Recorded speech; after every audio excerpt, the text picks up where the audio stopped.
How to handle volatility? Well, markets have been pretty volatile nowadays despite VIX being below 20, and I guess there's a good reason for it. If you see, in the recent past, so many new participants have entered into the markets, and markets probably do not like that. Markets probably do not want that. So to shake these people off, to kick these people off, markets are being volatile.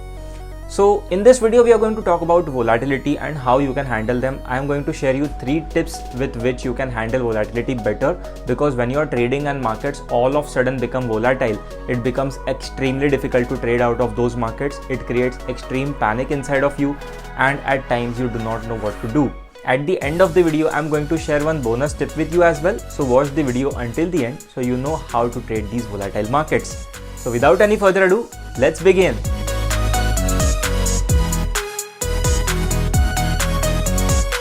So let's start the video by understanding what exactly is volatility. Well, in simple terms, volatility means the increased fluctuations in price movement of any particular asset. When the markets are volatile, it becomes extremely difficult to trade them first of all, and to make money out of those volatile markets is even more difficult. But you know, the thing about volatile markets is that it makes people feel as if they can make a lot of money in very short amount of time. And that is absolutely not true. Although it feels like we can make a lot of money in volatile markets, trust me, there are 0.00001% people who can do that. Rest 99.9999% people who try to do that lose out a lot of money in volatile markets. So what can we do about these volatile markets? How can we trade them and still not lose money? How can we survive these markets? Remember, I am not talking about making money in these markets. I am only talking about the survival, because if you survive these markets, you can make a lot of money in the later part where the markets are not volatile. Okay, so there are 3 things that I am going to tell you. The first one is reducing quantities. Okay, so this is where people might know this but still won't follow it. Reducing quantities in volatile markets is probably the single most important thing you can do as a trader, but most of the people do exact opposite and increase on quantity, increase the position sizing, multiple their position sizing in hope of making a lot of money because they see a lot of movement in market. That is not what you should be doing. You should be instead reducing your position to maybe 25% of your actual position sizing. What this does is it helps you gain the experience of the volatile markets and still making sure you're not losing a lot of money. Let's say you're taking 1% risk on any particular trade, so you should be taking only 0.25% of risk on any particular trade when the markets are volatile. So what you do essentially is you gain a lot of experience from the markets, you observe a lot, you get to trade them live, and then still be able to survive those markets. And this is extremely important. If you do not reduce those quantities, you won't be able to do any of these, because you know, taking normal risk or taking more risk than what you usually do most of the time results in big losses, and I guess that is not what you should be doing. So number 1 is reduce your quantities. It's extremely important. Most people probably know this but they still won't follow it.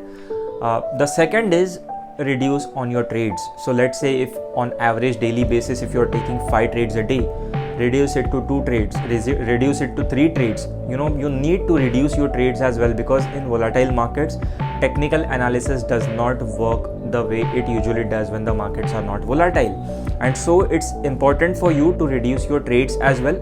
So reducing your quantities, reducing your trades, and this is probably the only way to survive volatile markets. Like if you reduce quantities, you're not losing much of money, and then if you reduce your trades as well, you're essentially gaining the experience but still again not losing any money that is causing you harm. So these 2 are very important factors when it comes to trading volatile markets. And the third thing is you need to stop discretionary trading. What is this discretionary trading? It means trading with regards to what you think about markets. It basically means trading without system. Like there's discretionary trading, there's systematic trading. In systematic trading, you have, you know, a proper entry, a proper exit, a proper target or proper stop loss. All these things are defined. And in discretionary trading, it's none of them. You just enter when you think the market is good to enter, and you exit when the market you exit when you think the market is good to exit. That's basically discretionary trading. You basically trade markets based on your thoughts or how you think the market is going to go, or it basically means trading markets on your thoughts without any system or without any defined entry or exit points. So you need to stop doing that as well.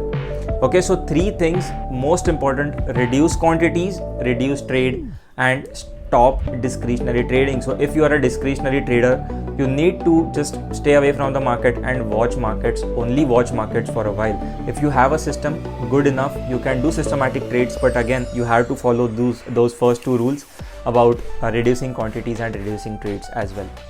And now a bonus tip to you: if you are new to markets and if you are just learning about technical analysis and learning about how to get started, I will tell you to stay completely out of markets when the markets are volatile.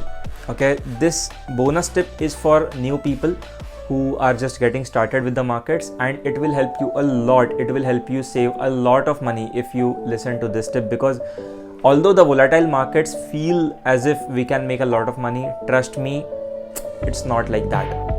Well, there's a 10% chance you can double your capital, but there's a 90% chance you're going to blow it up. So the choice is yours.